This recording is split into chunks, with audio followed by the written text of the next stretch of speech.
Hello, everybody, and welcome to what is going to be a special episode of the 40k Badcast. My name is Dan Boyd, and I am joined by Coffee McSleepyface. Oh, that is right. That's me. Campbell McLaughlin, and we are together in the same room. Yeah. We attended the Goonhammer Open, the GHO, here in beautiful Rockville, Maryland, at the Montgomery County Convention Center, and we're here to talk about it. This isn't a numbered Badcast episode because it's not. Yeah. Our Novacasts and Adepticasts were never numbered, so Right. so this isn't 102. No, this is like 101.3.5. Like it's the same. We used to do these in the before times. If you're a more recent listener who hasn't listened to the backlog and didn't want to listen to coverage of events you didn't go to and can't go to, but this is coverage of a brand new event that we I say we contributed to. Dan contributed to. I just showed up and made life harder for him for a couple days.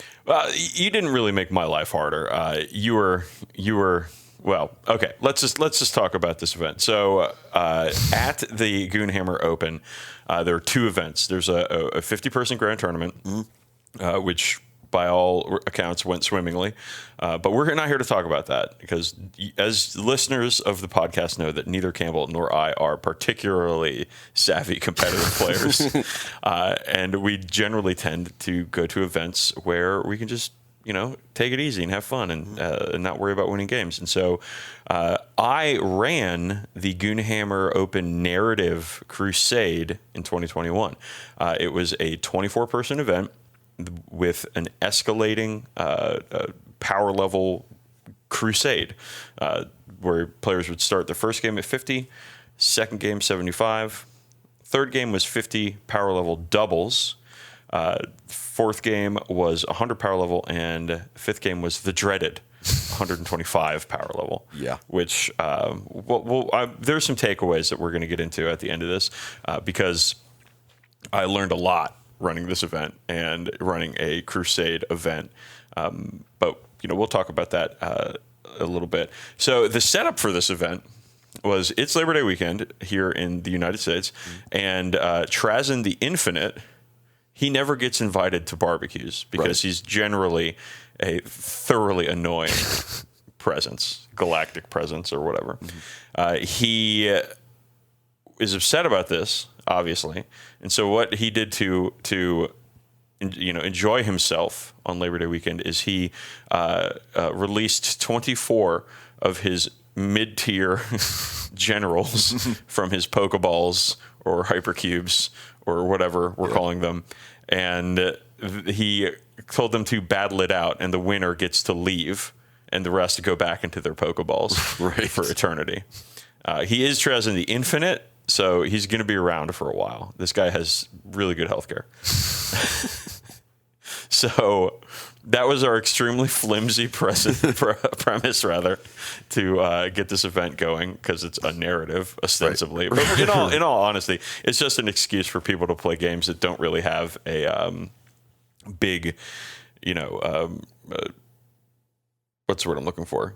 It's also 10 o'clock in the morning, and we're recently just got up. So excuse any stumblings and bumblings over here.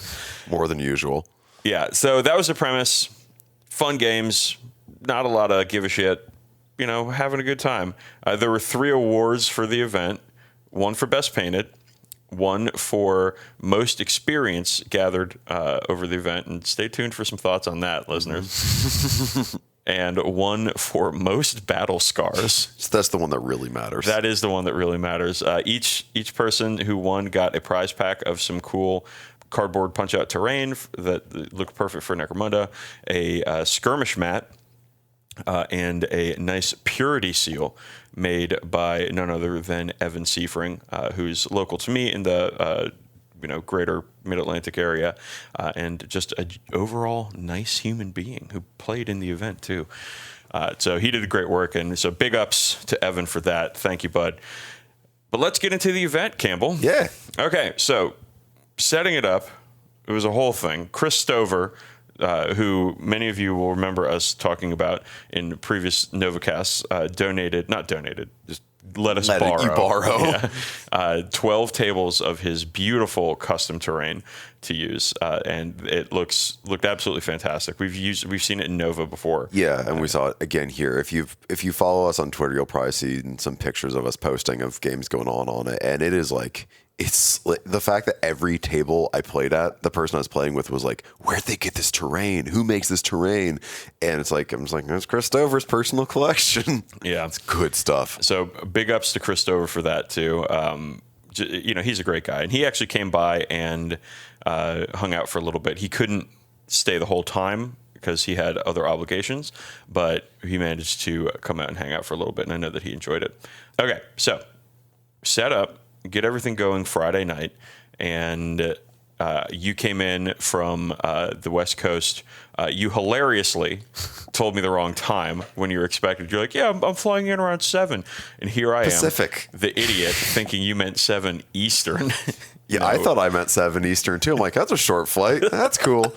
Yeah, my experience getting over here started with me getting to the airport, realizing I forgot my wallet at home, immediately turning around, coming back, and getting to the airport through security with 90 seconds before my plane boarded, which was pretty swell. Did you forget any items other than your wallet? No, literally just my wallet. Oh, yeah, my wedding ring. So, yeah, if I met anyone here who thought I was swingle and looking to mingle, I'm sorry to disappoint you. I'm sorry, that's swingle and looking to mwingle. Oh, boy. There's some real cursed woo what's this shit about mwingle. I'm swingle and here to mingle. Oh, wow. I hate that. Yes, that makes 2 of us. Actually, that makes 2 of us plus however many people listen to this. Not many at this point. Okay, so Campbell got here, and he got here 3 hours later than I thought he would. And I was worried about the guy, because here I am thinking, I'm telling everybody, yeah, Campbell's going to get in around 7. And then, 7 comes and goes, and people are like, where the hell's Campbell? And I'm like, I don't fucking know. I'm not his keeper. So I realized, though, he probably meant 7 Pacific. And so I think you ended up landing at 9:30 Eastern. Yeah. And you were like, I'm getting a cab to come to the show. Mm-hmm. And I was like, okay, great. Because I couldn't have picked you up. Normally I pick him up from the airport, but right. I was far too busy. So we set it up. Everything's cool. I played a quick game against Rob Jones Friday night just to get ready for the tournament. It was just a match play game, and we were having a little fun. He would have won. We only played 3 turns, but he was. It was kind of cool because I at one point I got him to 0 points in one of the primary scores because my Vanguard vets were just flying around and causing havoc. It was great, but Death Guard are just so tough, and he had the staying power in that game. I had a couple bad turns of shooting, and he actually flubbed some charges that made the game close. If he had made a certain charge at one point, it would have been curtains for the Molgoths. So it was fun, though. Rob is a great opponent and a great guy, and I look forward to the opportunity to play him again. But let's get to the event. So Saturday morning starts, and the event is going to pop off at 9 a.m. Right. And I gather the squad in the hallway and give them the quick briefing and send everybody on their way. We started on time. Which is wild. Which the GT did not. I tried to stagger it. Competitive failures. Because the GT was, I tried to stagger it so the narrative stuff started a half hour after the GT started, so there wasn't everybody running around at the same time with their armies and their trays and bumping into each other and all that shit. I thought it was going to be fine. If anybody's going to be the slow person who's late, it's going to be me, who's running the narrative event. No, I was on time the entire fucking time. So 9 o'clock comes around, and it's the 50 power level game. At this point, listeners, I'm not playing. I'm sort of just walking around, checking stuff out, seeing how things are going. But we do have a man on the inside here. One Crumbo McLumbo. So, Campbell, who was your opponent in the first round? You don't fucking remember, do you? I will, like, before we record, I'm just like, oh, I can tell you. Game one. Yeah, tell me. Jog my memory for me. I can tell you who your opponent was in the first round. It was Alex. Oh, Alex, yeah. Big Aristotle. Yeah, Alex H. With his Imperial Fists. Yes. Yeah, no, that was, my first game was... I can't believe I have to tell you this. You can't? Really? Have you met me? Yeah, no, my first game was against Alex and his Imperial Fists. And we took very similar lists because, like, at 1,000 points, you're going to need to have some intercessors. We both had some Himbocessors, heavy intercessors. Both had a Primaris captain. Which captain did you bring? Agliavongole. Gazzi. That's right. We got the soundboard in the hotel room. we out here. Yeah, if you thought we was just fucking around, no, we were fucking around before. We're finding out now. Aglio Vongole was leading Strike Force Vongole, which is a second company force. Thank you very much. Gutsy. Second company force led by some first company elements, which is just him and the Blade Guard. But Alex and I both had Redemptor Dreadnoughts. He almost killed mine turn one, but I have a Tech Marine who was Claudio Xanax. It's not super Italiano. It's just. Well, that one goes. That's a shout out to Mike Brooks. Yeah, shout out to our boy Mike Brooks. Episode 100. Our boy. Yeah. Our good friend. Our good friend whom we have talked to for 1 hour. Our best bud. I think Clyde Xanax. And I was like, no, let's workshop it. How about Claudio Xanax? And he was like, yeah, that's great. So that is the closest to a Black Library author approving of one of my stupid characters. But yeah, Claudio Xanax there just fixing that dreadnought, awakening that machine spirit every fucking turn. The awakened machine spirit, so good. It's so strong. It's like, oh cool, here's my dreadnought with almost without fail 9 overcharged plasma shots because I'm not a coward. I walked by a table Greg was playing on, Greg Chasen of Goonhammer, and he said, I'm firing my plasma gun, I'm not overcharging because I don't want to die, and I just scoffed. Like audible scoff. I think he was focusing on a game, which is a mistake. But he also wasn't overcharging his plasma, which never not be overcharging. Oh man, I have like. You think you know a guy? I thought I had respect for Greg Bott. But you know a guy? Now I don't know. Now I'm not so sure. Yeah, calling you out. calling you out, Greg. Calling out our friend and local Greg. I don't even think he listens to this show, so he'll never hear it. Cool. Yeah. All right, so how'd the game go? I know the score because I have it recorded in my notes, but I want you to tell me how. Fortunately, I remember how many games I won, so I don't need your help for that one. The game went rather well, even though I forgot Duty Eternal, which probably would have saved my Dreadnought for an extra turn. Yeah, that's -1 damage. Yeah, and of course, it was just 2 Dreadnoughts shooting each other with overcharging plasma for a few turns, and whoever rolled more 6s won that fight.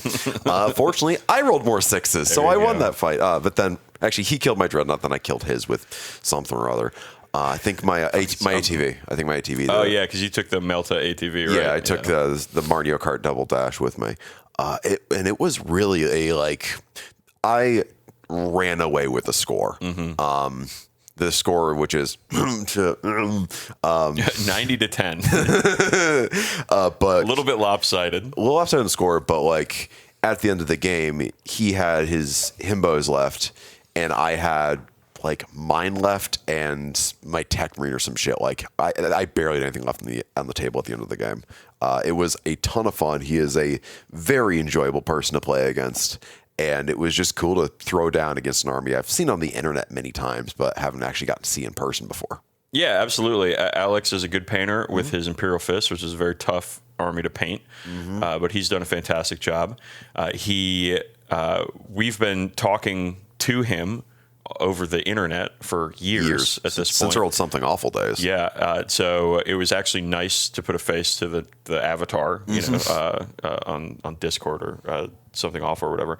And it was really nice to meet him. He's a really great guy, and I hopefully we'll get to do it again with him, and he'll come to more events and stuff. I believe he's in Western New York, so it's not exactly close to coming down to the Mid-Atlantic, but it's not that far. I came here from Oregon. He can suck it up.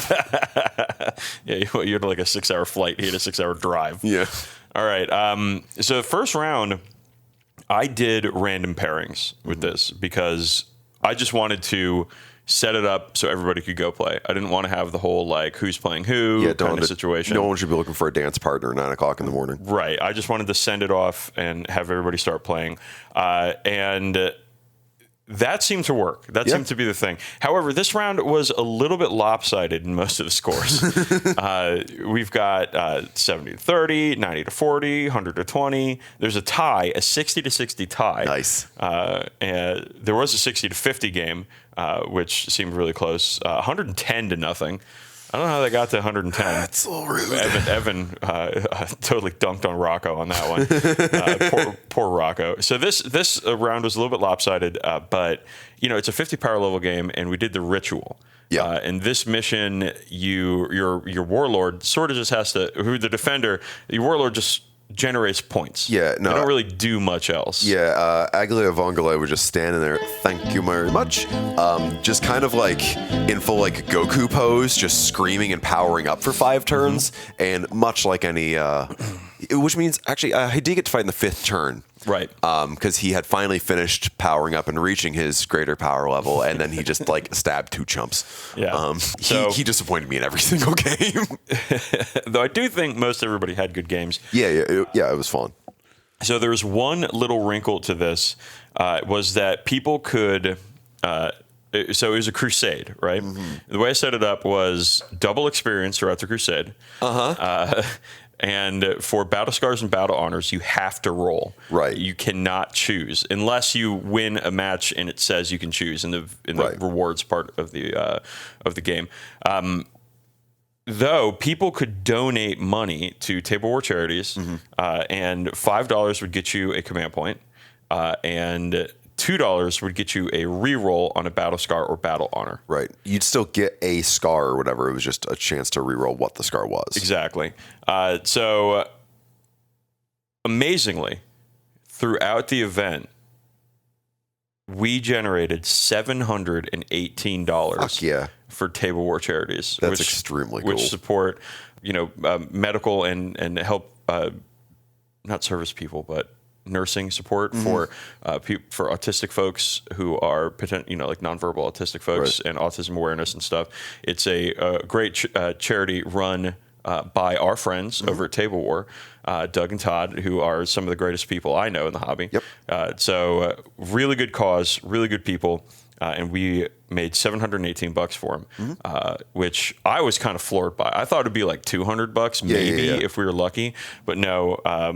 We had a couple of extremely generous individuals, Dave Scarlatelli, the foremost amongst them, with a $250 donation, and just absolutely floored the generosity of the folks in this. And I know that people are generous because you're gaming the crusade, but that doesn't matter as much as helping people. Exactly. I think I only did one because I only had I had almost no cash on me. I just walked over to you, threw 2 singles at you, like literally threw 2 crumpled old singles at you, and walked away. Yeah, I got it in here. So that was really cool. So battle scars, Campbell, did you get any off the first round? I got 3. My Claudio Xanax got a concussion. I don't remember what the other ones were. One of my intercession squads got the mark of shame, which I forgot about for the next 4 games. Oh boy. And something else happened too. Yeah, there's a lot of bookkeeping in Crusade. Yeah, there's a lot of bookkeeping in Crusade too. That's something that we got to work on because this was a little bit wild. There were 19 units in my army by the end of it, and that's a lot of pieces of paper. Yes, I know. Unfortunately, right before this event, the Administratum, which is a Crusade tracker that was independent of Games Workshop, shut down. And I don't really know why, but the guy stopped doing it. Yeah. And so now there's not a good web-based Crusade tracker out there. Right, like Charlie Brassley from the Beard Bunker has one, and it's a Google form. It's not really a tracker. It's a tracker, but you're not. Like, you got to put all the work. You got to input everything. You can't, like, the Administratum one had drop downs, had all this stuff like that made it easy, like to calculate Crusade points and power level and all this, And Charlie's is great, and it looks really good. It looked better than Administratum did, but it's not a quick thing, Right. unless you spend like a few hours setting it up beforehand. Yeah. No, which is what I've done in my crusades that I'm, running with my friends and stuff. I do that, and I use Charlie's thing all the time because it's great. But this is also like it's a high effort kind of thing. Yeah. Crusade as a whole is higher effort than I think some people were anticipating. Yeah. Absolutely. Definitely was higher effort than I was anticipating, because there was the thing like after each game, like, fuck, it's the homework phase. Yeah, and it took a long time for people to get their scores in. Yeah. Because people were having to add up all this experience, get their points together, get their victory points together, get their battle scars and all this stuff. Like, and there's a ton of rolling in this, Yep. and so I love Crusade.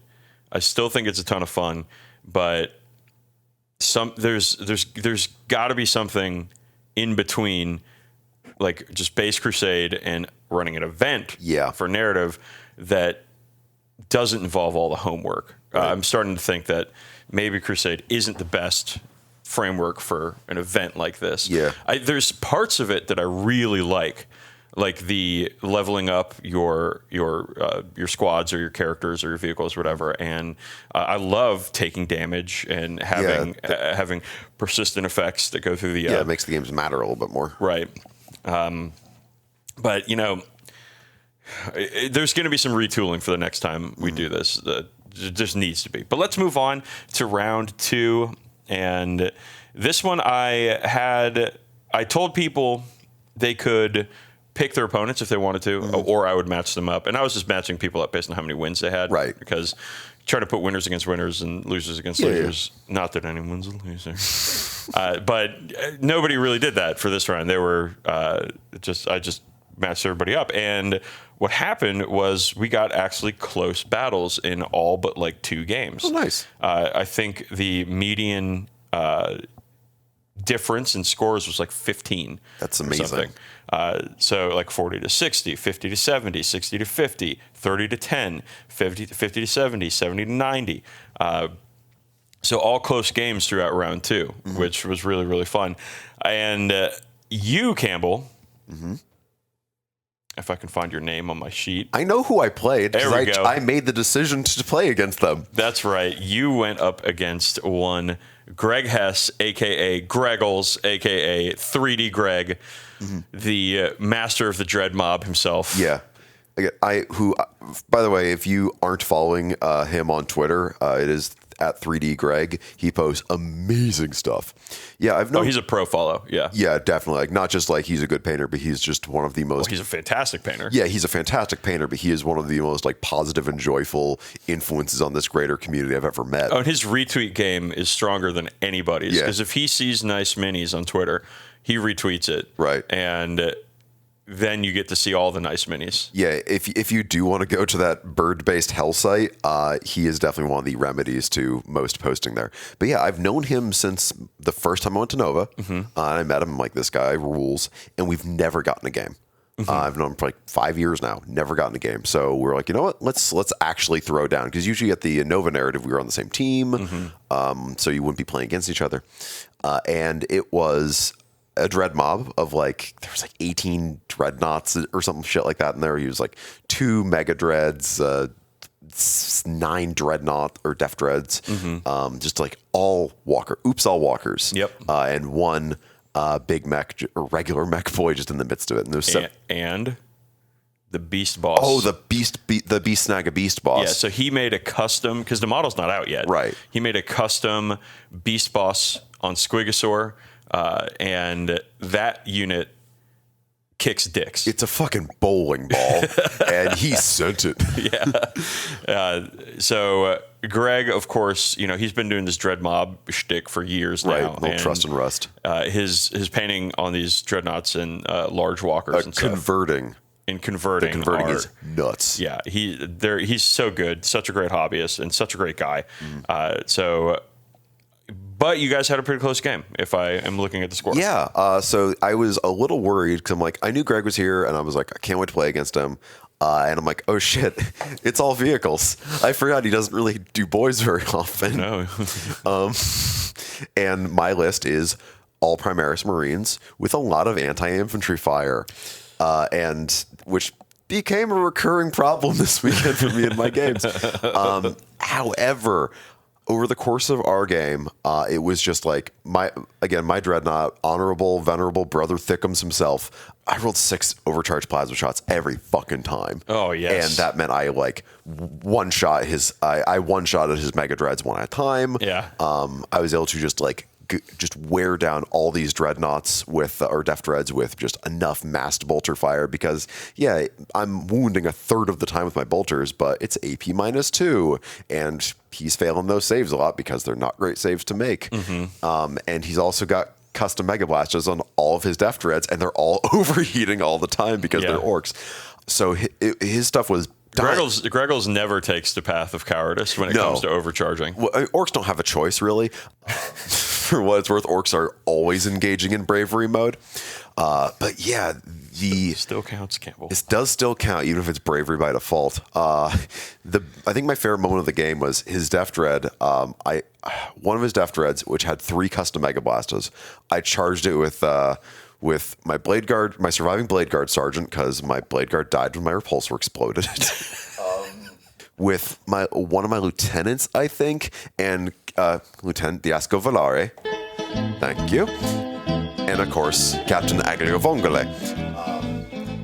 You can hit twice you want to, but thank you. Just windmill slam that Tarantella button. So they're all in there, and it's his turn. He's like, all right, I'm going to split my fire, one shot at each of them. And he kills the Blade Guard Sergeant and the Lieutenant in point blank shooting, which is fucking fantastic. That's so good. It's the kind of thing where it's like, I'm not mad because of how ludicrous, how unlikely this is, and how funny this is. So when it came down to turn 5, with him just going, table me, Campbell. Well, you know what? I did. And in classic Badcast fashion, I tabled him and still lost the battle. That's what we call a Badcast win here in the podcasting business, listeners.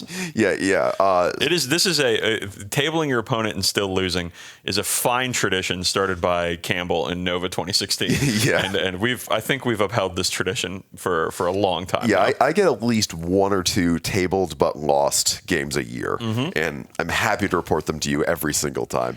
And it was a fucking blast. Like that beast boss, they're a monster, but turns out they die when you put enough gunfire into them. Who knew? Just like anything else, like anything else. Yeah, except for the 1 week where the Paragon Warsuits just ignored damage 1 weapon.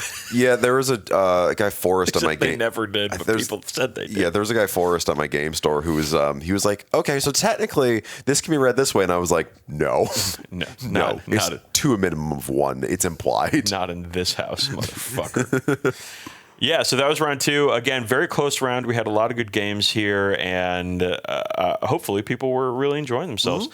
So round 3 was the dreaded doubles game. Yeah, and so we were slightly late to this because we went to go get some pizza, and it took a long time to come out. It did take a long time. We were a little bit late, but it was okay. Yeah. And it was okay because this round wrapped up faster than any doubles round I've literally ever seen. Yeah. So it was going to start at 8 p.m. because I gave everybody a break to go get dinner and come back. I didn't want to roll right through 3 rounds in the day because the second round ended at 5. Yeah. And I wasn't going to start a doubles game at 5 and doom everybody to not having dinner. Yeah, which is I'll get to not eating enough later. So you and I went and got some pizza. We came back, started the round, and these are 50 power level doubles. So everybody's got roughly 2,000 points on each side of the board. Right. And I'll say, before you get into your game, I was prepared mentally for this round to go until 2 a.m. Same. Absolutely same. Just due to experience at Nova and anytime 2 people playing a game, let's say it takes an hour, 4 people playing a game, you have to multiply by 1.5. Yeah. So it's going to be at least an hour and a half or 3 hours or whatever the hell. I don't know. So I was like, all right, I'm going to be here till 2 a.m. But I was telling everybody, I'm like, hey, I'm going to make you stop at 1. I want to get out of here before 1. Yeah. And the round ended at 12:20. Yeah. Which is late, which is 4 hours and 20 minutes. Ooh. Blaze it. I don't have a button for that. Just hit nice. Fuck you, Baltimore! As someone who has driven through Baltimore this weekend, I'm cool with that. So it ended at 12:20, and I was thoroughly surprised at this. Yeah. But it seemed like everybody had really good time, and there were some really good games in here. The scores, there's a couple of lopsided. You were involved in one of them, games. But the other, so, 12 people, or 6 teams rather, and 6 games, and 4 of them were very close in score. We've got 65-45, 50-80, 75-70, 25-30. And then your game ended at 100-20, and then Rocco and Norman beat Paul and Alex 100-15. So, tell me about your game. You went up against Bobby and Joey, who we've known Joey for a while. Yep. He came to Nova, I want to say 2018. I don't know if I actually he didn't play. Okay, then I might have seen him there. It's just like, oh, it's another goon, because he's crab stuffed mushrooms on multiple places. Now he's another fantastic hobbyist. God damn, his stuff looks good. Yeah. His custodes are fucking gorgeous. Yeah, he's done some amazing freehand on their cloaks, and the medal that he achieved with that was absolutely beautiful. Just incredible army. Oh, and I forgot to mention, during the dinner break, we had set up for paint judging. Yeah. And I came upstairs and took a nap because I was very tired. Oh, I took a nap every day. All right, so your game, you and Craig Sniffen, who listeners should be familiar with, up against Bobby and Joey. Yeah, I don't know if I've actually played alongside or against Craig before. And it was just one of those, like, we got to choose our people if we want to. And I'm like, I want to play against Joey because, again, I've been talking to him for a while. He's an extremely sweet guy. Craig, good friend of mine, been seeing him at events like this for as long as I've been going to events like this. So, his Rainbow Warriors and my Ultramarines versus Joey's Custodes. It's me, Joey Custode. I'm not Joey Custode. I mean, like, it's like Joey. Yeah, it's like Joey Custodes Deli and Grill. Yeah. And Bobby's Death Guard. And I've never met Bobby before, but yeah, I didn't know him either, but he seems like a real sweet guy. Yeah, he's a good dude. Yeah. He's a lot of fun. And I was kind of worried, so I'm like, okay, these are 2 extremely durable armies. And again, Bolter's wounding on 5s does work. And it did work because we basically killed all of Joey's models except for 5 Sisters of Silence on turn 1. Yeah, that's right. You guys kind of knocked him out of the game. Yeah, I didn't mean to. I felt it's like, hey, Joey, I've been talking to you for a while. I really want to get a game in with you. Now taste the fucking floor. Yeah. Like, I didn't want to be like that guy, but that's how things turned out. His saves were. Well, he did bring a lot of jet bikes. Yes. And he moved those up pretty much into the middle of the board. Range. Right, on the first turn, which is what you do with jet bikes. You want to get close, right? Yeah. Because they've got Hurricane Bolters, so they want to be in rapid fire range. And Melta missiles, which are short range too, I think. Yeah. But you and Craig, looking at your game, had a shit ton of infantry. Yeah. Yeah, it was basically, because it was just our 50 power level list, which is all infantry and 2 Redemptor Dreadnoughts. Again, very similar lists, just I had Attack Marine and Craig. It's almost like there's not many options for a good list in the Space Marine Codex. Outriders, ATVs, Redemptors, Intercessors to taste. You good. And yeah, they were just like all Joey's dice just utterly failed him. Like, I saw a lot of those inscrutable Custodes dice where it's like, oh yeah, the Inquisition Eye is the 6 and an eagle is the 1, or vice versa. And the double the symbol dice. Oh, I brought my Ultramarines dice, and they're awful. Almost every game someone was like, these are hateful. And like, I know it was good because at one point Condit comes by a game and he's like, oh, you're using those fucking things? Hold on a minute, I gotta show you something worse. And he brought over the Iron Hands dice, which have like cogs for the pips, and they're different sizes and very hard to read. And again, Iron Hand symbol on the 6, little apothecary symbol on the 1, and it's like, oh, which one's the 6? Which one's the 1? Choose your own adventure. Hateful. Yeah, I love it. I'm honestly like, I'm ugly dice pilled at this point. I love them. Give me your most cursed objects, and I want to roll them. Give me those never stop rolling Lumina dice, please and thank you. Oh wow. So yeah, this game was brutal for the Custodes. We just gunned them right down. The Death Guard made a good showing of themselves, though. But Yeah, Bobby's a good player, too. Yeah, Bobby is a good player. And his Lord of Contagion, there was one point where he's like, oh, let's do a Warlord fight. I'm like, hell yeah, that sounds great. Yeah. And he's like, oh, by the way, my dude has half a dozen relics. He rerolls everything, and you're not going to wound him. And he was right. And I just threw my characters at him. He suckered you into a character He fight. suckered me into a character fight. Ass. Yeah, which again, that's not the first time that happened this weekend, and it wouldn't be the last. And yeah, he just wiped the floor with my characters, and then I just bolted him to death because that's the honorable thing to do. I think this is the game where I said honor is for cowards or honor is for losers, and I meant it. Yeah. Because honor is cool and all, but bolters are better. So yeah, we ran away with this one. But again, it was fun. It was quick. Yeah. Which was nice. Yeah. This one was great. This was Narrow the Search. Yeah. And there's a giant no invulnerable save bubble in the middle of the table. I think we forgot that. Oh, come on. Well, that's why I picked it. I know. I get that. I picked it because it was going to mean that everything would die and the game would end quicker. Yeah. But this is also the game where I realized that the Loose Cannon IPA is not a single IPA, but a double, and it's close to 8%. And as I was halfway through mine, you walked over and gave me another one. I'm like, cool, this is my problem now. Yeah. And I think I had like 5 beers that night. Yeah. They're all like 8%. A couple of pieces of pizza. Yeah. Yeah. Pizza was good, though. Pizza was real good. Pizza was delicious. Some good pie. Okay, let's. So that was the end of the day for day one at the Goonhammer Open. We shut the doors after that, and we went to bed. Yeah. Because the bars were closed, and we were just like, well, fuck it. I guess we'll go to bed. Well, I mean, I still remember you saying, fuck, it's 2 a.m. Right. No, we were like chatting or something, and then it realized it was 2 a.m., and I was like, oh, God, I'm waking up in 5 hours.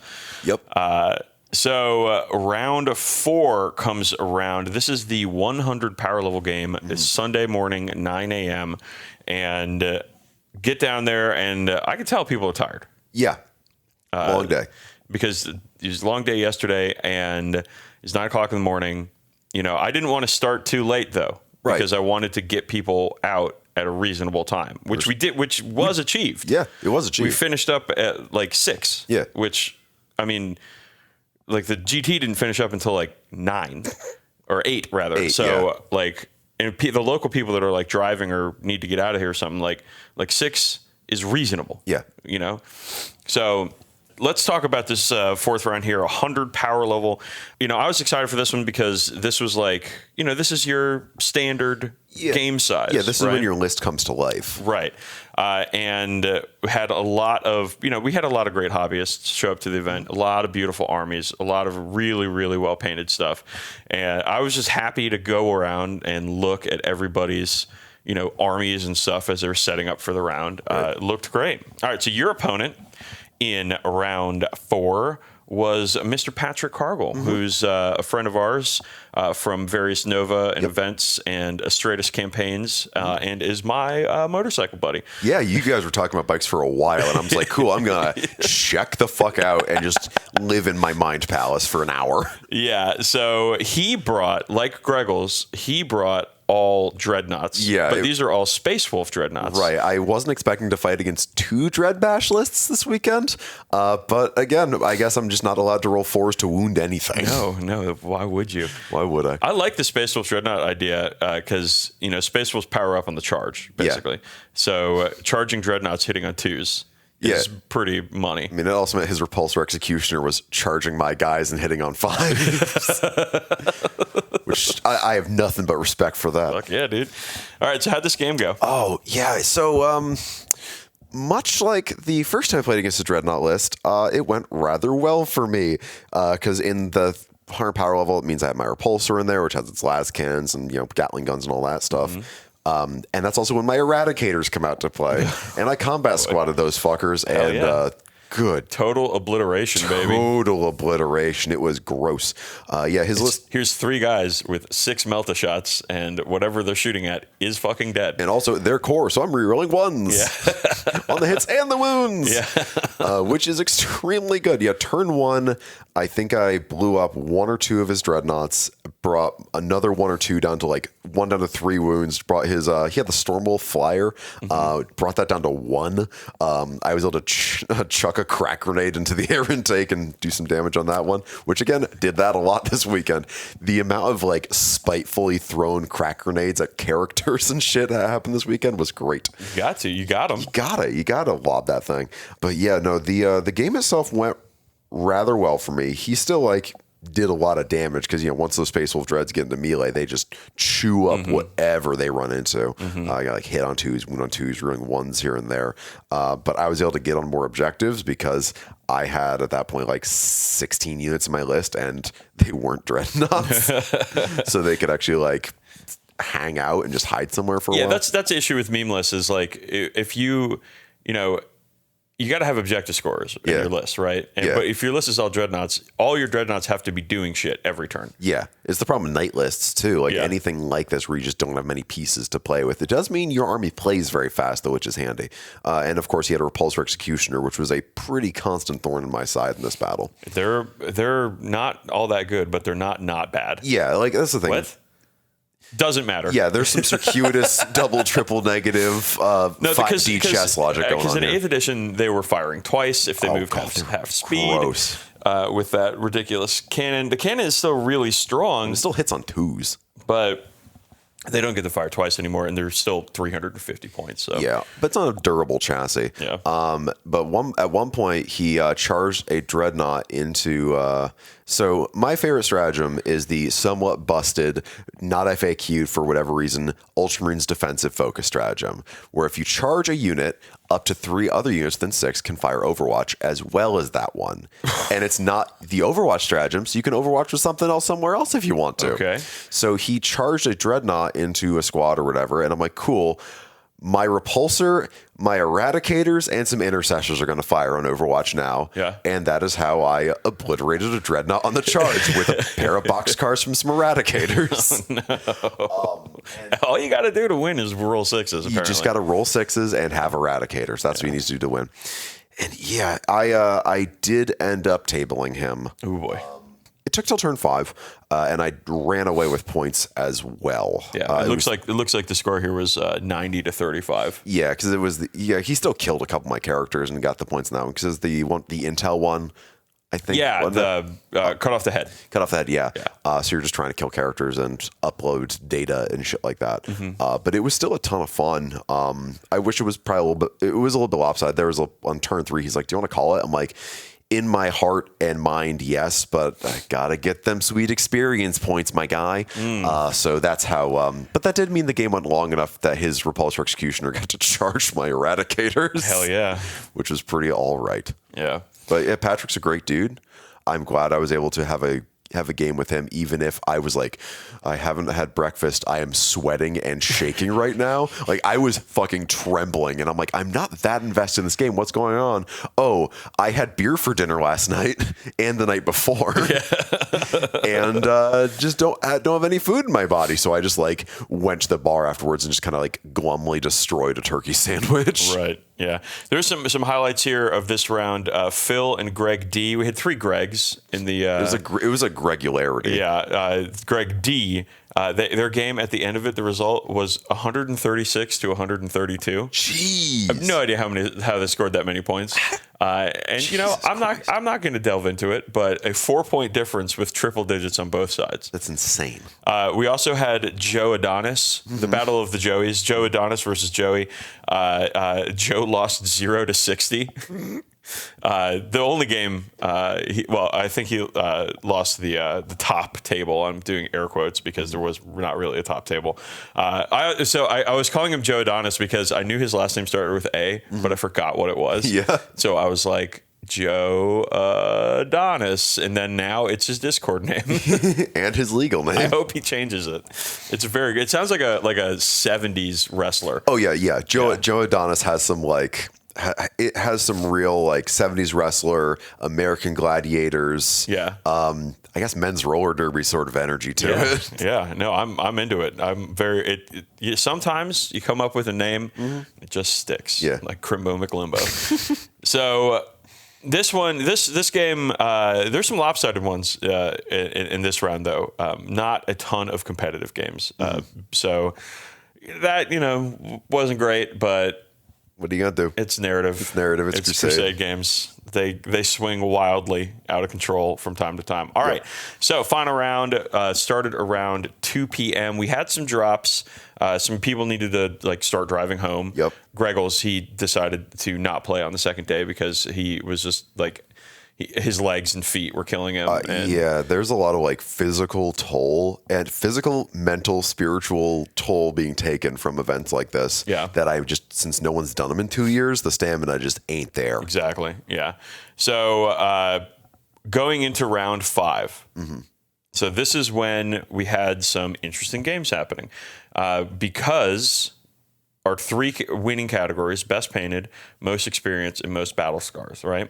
Going into round 5, we had 2 guys tied for most battle scars with 9 apiece. All right. And going into best experience, we had you and Quinn, though Quinn was beating you by 30. Right. I believe he had at this point 292 experience total, and you had 262. Yeah, there were 2 games where you like looked at my experience total and you're like, "Are you sure?" So let's talk about experience. Yeah. For this event, I doubled the experience. So every time you gained experience, you gained double the amount. Not like double the roll or whatever. It's just double the amount. Right. And what it turned out that was completely unnecessary. Absolutely unnecessary. After the first game, when Bobby rolled up and he's like, "Yeah, I scored 60 experience this game," and I was just like, "Fucking how?" Normally in my Crusade games, I score like 12 experience, right? Yeah. So here I am thinking, yes, experience is going to increase as the game size increases. But like, okay, 24 experience after one 50 power level game, that's not bad. That's doable. That's fine. Right. No, I was wrong. I did not need to double the experience at all for this event. Shouldn't have done it. But at the end of it, everybody did have supercharged characters and units and stuff. And so I kind of like that because, it's narrative. Everything should be kind of silly. But I think it got too ridiculous. And I think the bookkeeping behind that got onerous. Yeah, I didn't even do the experience gains for having units killed. Like, just because I couldn't. I'm like, did I do this already? I don't know. I'm just gonna play it safe and not. Yeah, I think that there's for events like these, I think that there's like a happy medium between match play and Crusade play that needs to exist for the event. Something more simplified. Yeah, because there's just so much bookkeeping again. And the experience thing, like, it was funny that people were getting, like, I think you had a game where you got 115 or 114 Yeah, experience. I think that was my gaming Scraggles because I had the agenda to kill vehicles, and his list had a lot of vehicles. Right, and then you played Patrick, and you did it again. Yeah, but I tried to curtail this somewhat. You did. By telling people after the first round they couldn't use the same agenda in consecutive battles. Right. They had to find different ways to win. I think it's a good call. It didn't fucking do anything. So, big yawn. Yeah, man. You're like, big yawn, big stretch. Yeah, Here we big go. yawn, big stretch. You got stretch. your sweatshirt. Somebody's a little chilly over here. I'm a little chilly, a little tired. Okay, so round 5, we've got the experience battle with you and Quinn. Yep. We've got a couple guys in the hunt for battle scars. And then we have, quote unquote, top table, which was Joe Adonis and Craig Sniffen, who were both 3-1 at this point, which were the best records in the campaign. I was 3-1 at this point. No, you weren't. Yeah, I was. I only lost 1 game at that point. Spoilers, I guess. Well, whatever. Don't care. I think it was victory points was my next thing, and they had a lot more than you, if I remember correctly. So I put them at the quote-unquote top table. And I needed to put you against Quinn because you guys were top experience. Yeah, that's fair. So in the premise of this, the winner of top table got to leave Trezen's quote-unquote service. Hypercube. They get to escape while everybody else has to stay for eternity. Yeah. I believe Craig won that one. I was not tracking results at this point because I was done caring about that. Yeah. I believe Craig won that one, and so he gets to escape. So congratulations to Craig Sniffen for that. Your game against Quinn. Now, Quinn, this is a situation where elf bullshit lives. Yes. Big Jesus time. Christ. Because it's Harlequins, Yennari, Dark Eldar. I think there might be a Craft World guy in there too. Yeah. Like his stack of books and magazines to play this army is vast. Yeah. However, he knows his shit. Yeah, Quinn's games were done generally pretty quickly. Which helps that the army is, in my opinion, a little bit busted. Well, it's Eldar. It's so. Eldar. It's like all haywire, all Melta, all moving, all singing, all dancing, all ignoring rules, all making up new rules all the time. Yeah. Quinn's a great guy. He absolutely is. He is one, like, it's like, I want to be mad at you because your army makes me upset, but you are too genuinely kind. Yeah, really nice guy, but just a completely disgusting army. Yeah. Looks like I was looking at it, and it just.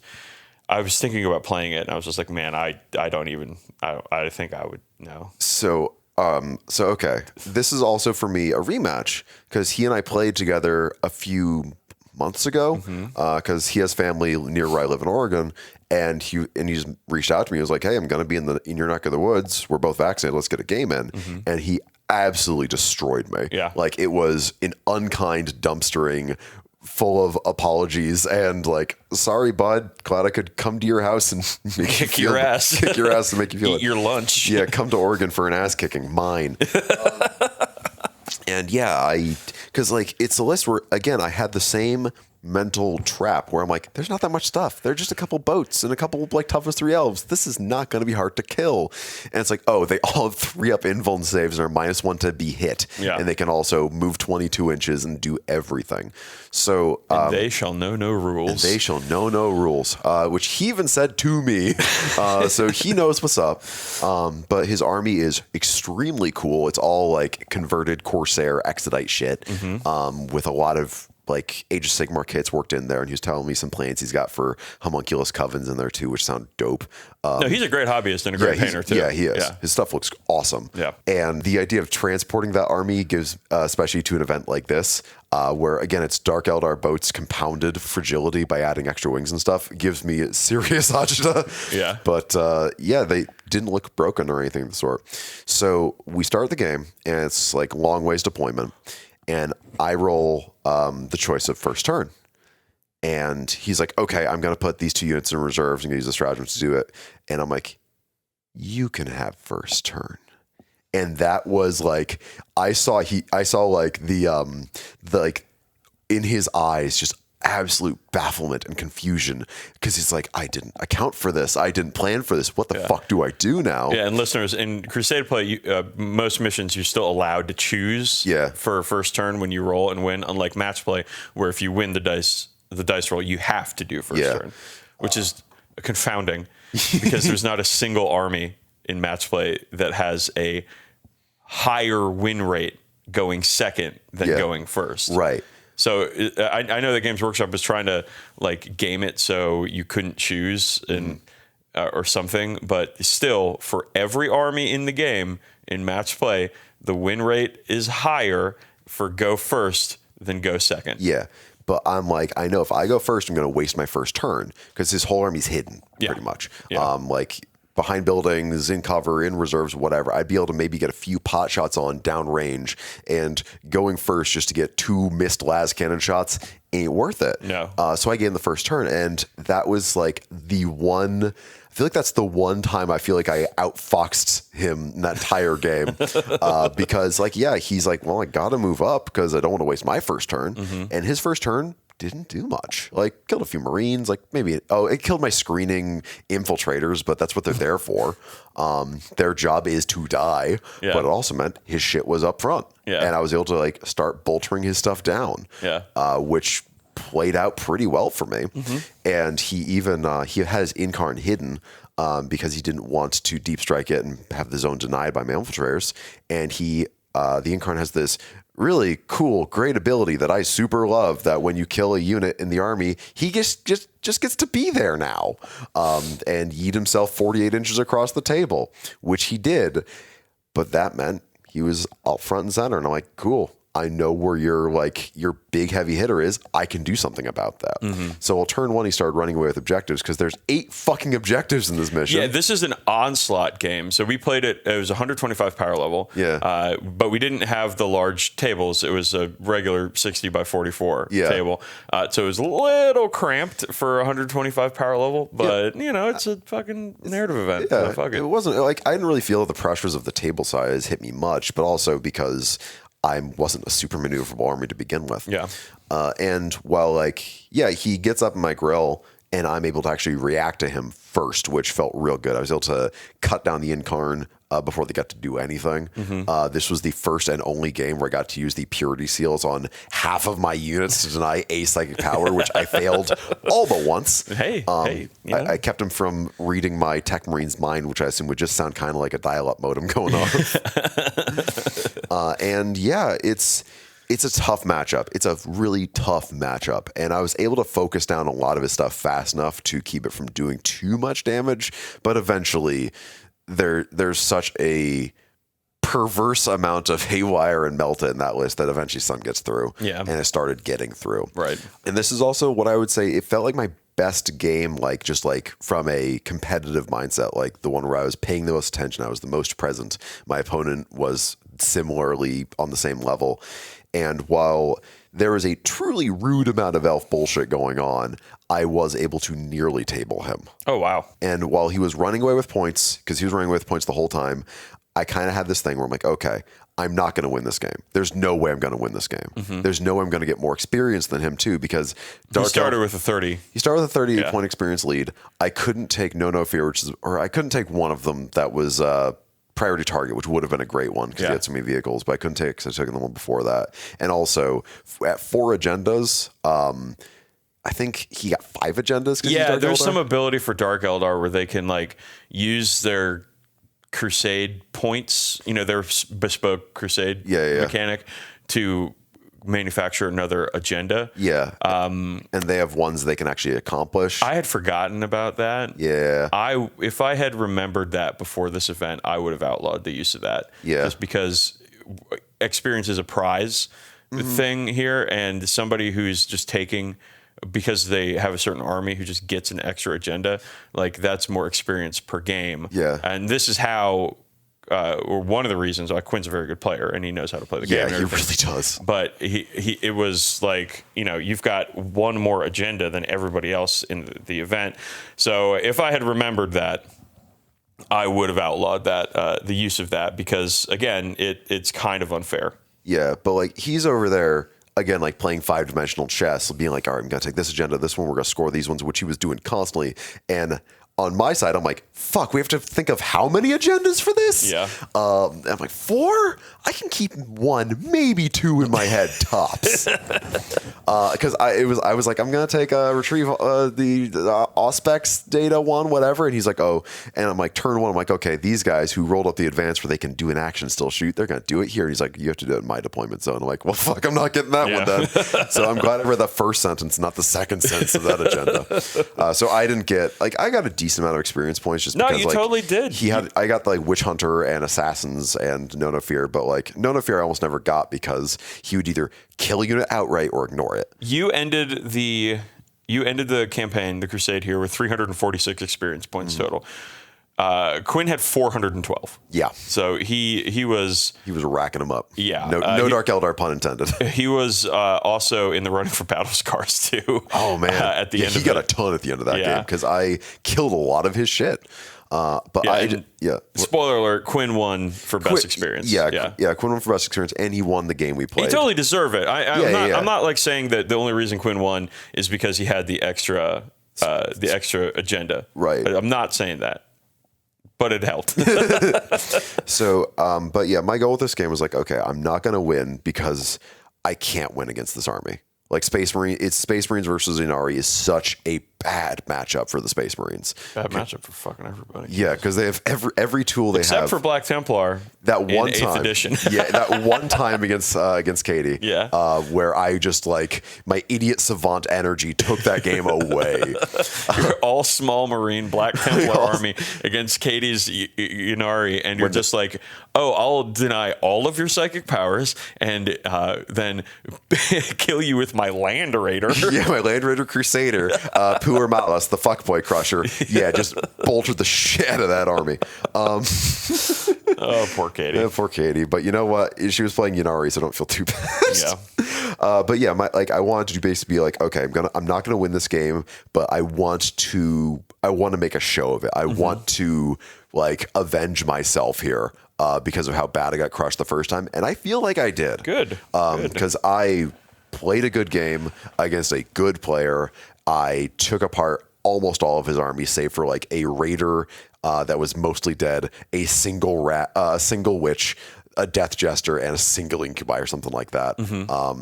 And it was a really good game. We played it out till turn 5, even though it was clear he was going to win. And it was a good game, and I'm glad I got to. And I mean, of the games I played, I did I think one absolute dumpstering, 2 absolute dumpsterings. Which were the doubles game and my game against Patrick. Yeah. But they were still like fun. But you're also playing meme lists too. Yeah, that's the thing. And they were still fun though. Like, and they're still like great folks to hang out with. But my other 3 games were generally really good. Like even if they weren't close on points, they were close in models left on the table, or vice versa. Yeah. And this one was like an intense, good game. And I'm glad I got to end the event on a huge, intense, good game. All right, well, let's quickly talk about the winners of our prizes. Yeah. So Quinn, as we said, he won for most experience and totally deserved it. Yeah. I'm not slagging on Quinn here with the extra agenda. He probably didn't even need it to win. But he won, so he got a prize pack and a purity seal. For most battle scars, Paul Russell, a fellow who I didn't know before this event, but he's I think Goonhammer patron and a Badcast patron. He came in with 15 battle scars at the end of the event. He came into the last round with 9. First round, he had 0, but then he jumped to the top of the queue with 4 in the second round. Right. And then he just, kept getting more battle scars, and he ended with 15. He got 6 in the last battle round, which just dumpstered anybody else's chance at getting that title.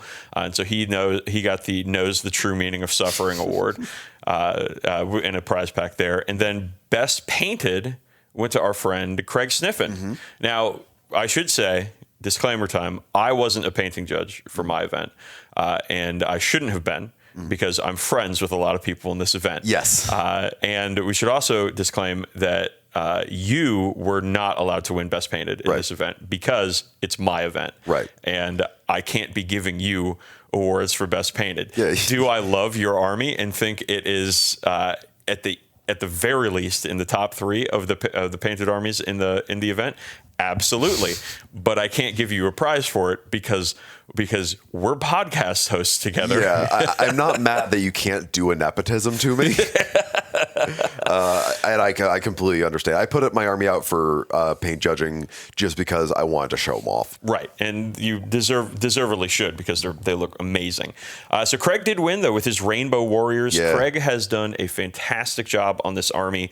He has come like 2nd or 3rd in painting competitions with this army in the past, and he totally deserves it. His blending of the rainbow colors, because he does like all the cloaks on his eliminators and all the cloth basically on everything, and all the plasma coils are all blended rainbow colors. Yep. He does the rainbow stripes on their heads. He nails it. He also does great weathering and great use of pigments for that army too. This dry pigments. I use them. Yeah. The fact that he won filled me with joy. Yeah. And again, I wasn't a paint judge for this one, so and Craig is a friend of mine since like 2014. But I do think it was a fairly chosen win. I agree. Craig. Yeah. And he deserves it. Yeah, with a great looking army. And that wraps up the event. I think it was good.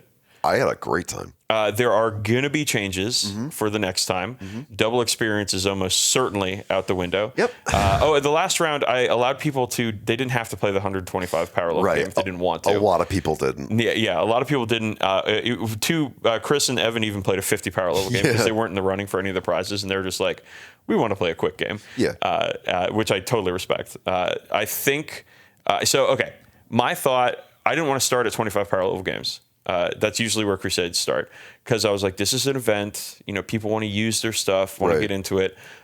So I made the choice to not include a 25 power level game. I should have included a 25 power level game. I should have started it smaller.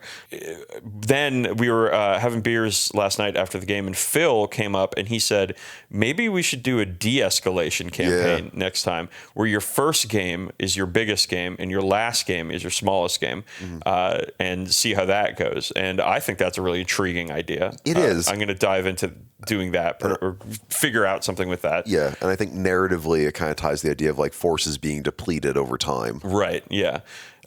He floated the idea of, if you get a battle scar, you're out. And I was like, okay, but what if your warlord gets a battle scar? Which they often do, because they're in the center of things. But I've got some retooling to do for next time this event runs. I don't know if we haven't had any plans to think about when the next Goonhammer Open is going to be yet. There's been some ideas floated, but I'm not going to speculate on that because nothing's. I think it's going to happen again. I would almost guarantee it happens again. Yeah, it was successful. On Goonhammer.com, there's going to be write-ups. I'm going to do a write-up about the event. I'm going to do a write-up about the event. The competitive side of the crew will do write-ups about the event. So there's going to be a ton of content to read off this stuff. I'm pretty sure it'll happen again. I really hope it does. I don't know how much I'm going to be able to run an event next year, because I will have an infant child. Yes. So I might next year might be kind of a slow year for on the hobby front for me. But I'm going to be sending out a survey to the players because I want some feedback on this event, and I want to craft a event that either I'm running or somebody else is running that people want to go to and people want to have fun at. Yeah. I think everybody had a lot of fun, but there's definitely too much bookkeeping. The double experience wasn't necessary, and I think the games got a little too big at the end. Yeah, I think when it comes to Crusade, when you have let's say you have a game a week and there's a lot of bookkeeping afterwards, that's fine. Right. But when you're doing three games in a day, yeah, the homework phase sucks. My game before my game with Patrick, I woke up and I'm like, fuck, I forgot to do my Crusade homework last night, which is a awful sentence I don't want to ever say again. Right. And the fact I had to bring an entire ream of printed out paper just for all my unit cards and shit. It's a lot. Yeah, and again, there's no real good quick, I should say, because Charlie's work is really good, but there's no real quick Crusade tracker out there, web-based Crusade tracker, which hopefully somebody will be working on, because that would be amazing to have. It wasn't a perfect event. I think it was a good event, but I think I can retool it to make it really good in the future. Right. And I think just for a first time event, it ran extremely smoothly. I'm good with time. Yeah. And you've helped with events before, and you've done the narrative at Nova and shit like that. I've done a ton of events. But for the first time, for the overall Goonhammer Open event, the whole thing seemed to run real smoothly. Well, I did a lot of homework before. Yeah. I put a lot of energy into making sure everything, players could basically just show up at the table, play their games, do their Crusade homework, and that's all they had. Big yawn. Oh, I'm a sleepy boy. Big. It's like you're one of my cats whenever they yawn. I said, big yawn. Yeah, so I think it was a good event. I'm excited to do more stuff like this in the future, and I'm excited to retool it and try to make it better and more accessible and easier for the next time something like this happens. So, I just want to thank all the players who came and played in the event. All of you were wonderful people. I don't think there was any games where things got weird or upset. Yeah. I think everybody was cool the entire time. I want to thank the core team over at Goonhammer, especially Greg Chasen, Josh Bidwell, Rob Jones, and everybody who volunteered helping and planning this event.